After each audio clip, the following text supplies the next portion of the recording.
In the beginning there was nothing. Or you could say there was Chasm, who was basically nothing. It's actually not that bad.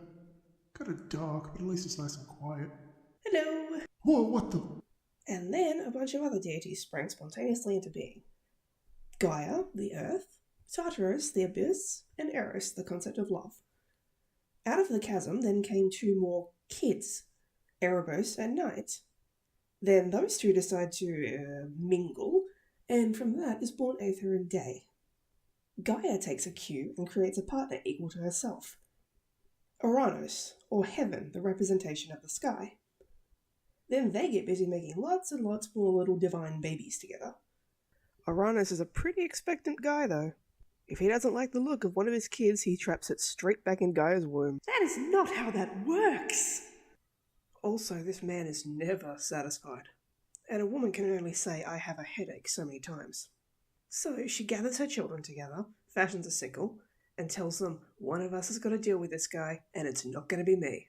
And then Cronus jumps up and says, "Heck yeah, Dad's a jerk anyways, I'll see you losers later," and takes the sickle to do the job. Gaia hides her son with the sickle in hand, and they wait for Uranus to show up that night for a little, action. And the instant his father is distracted, Cronus castrates him. And then, in a side note, this is how we get the goddess of beauty and love, Aphrodite, rising from the sea foam left by the sky god's severed dangly parts. In for a long physical and emotional recovery, Uranus is dumped from the universal throne by Cronus, who takes over the job. He and his sister Rhea settle down and have several children of their own. This happens a lot. Just don't think about it. However, since his parents Gaia and Uranus gave him a tip-off that he was fated to be defeated by a son of his own, "Yeah, let's see how you like it," Cronus decided to take part in an unconventional method of contraception. By that, I mean he swallows his children right after they're born. What? I mean, it's effective, I guess.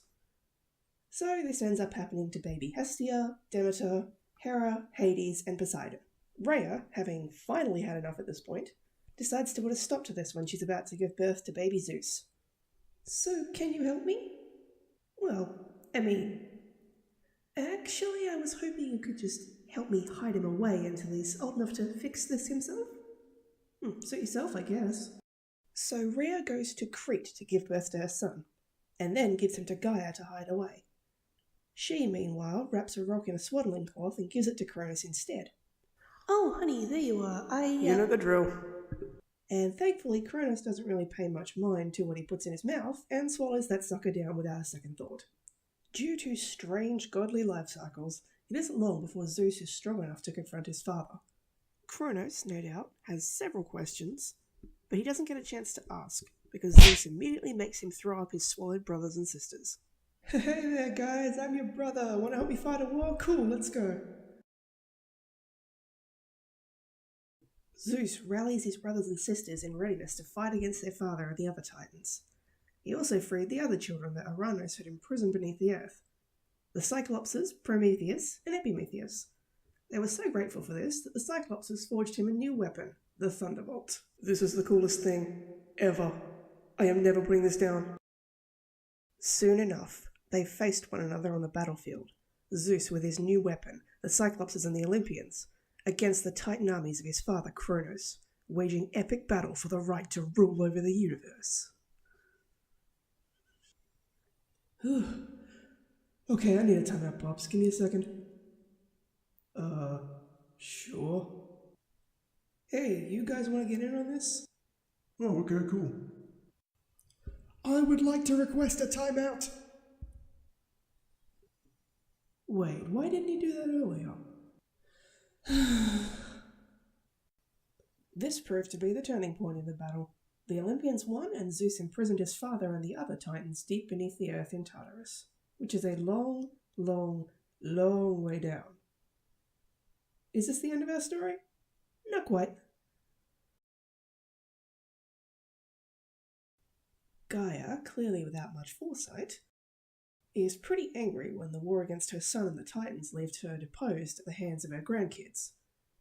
Thinking she needs to drill some grandmotherly discipline into these whippersnappers, She has another child with Tartarus.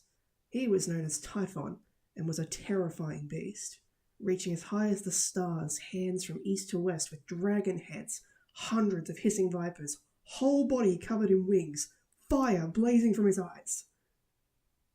And Zeus defeats him too, then imprisons him under Mount Etna. Also, he grew a beard. And so, Zeus took his father's place as ruler of the cosmos. He gave a fair share to his brothers Poseidon and Hades too. While Zeus reigned over the sky and the earth, Poseidon would rule the seas, and Hades would watch over the land of the dead. Seems a bit depressing down here.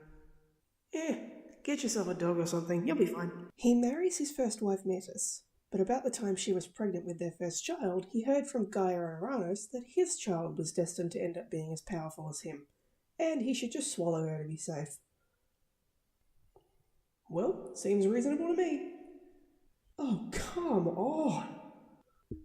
Zeus would go on to have several different wives, along with several different children, before settling down with Hera as his seventh and final wife.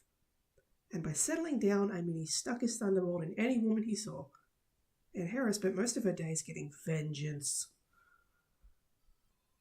But that's another story entirely.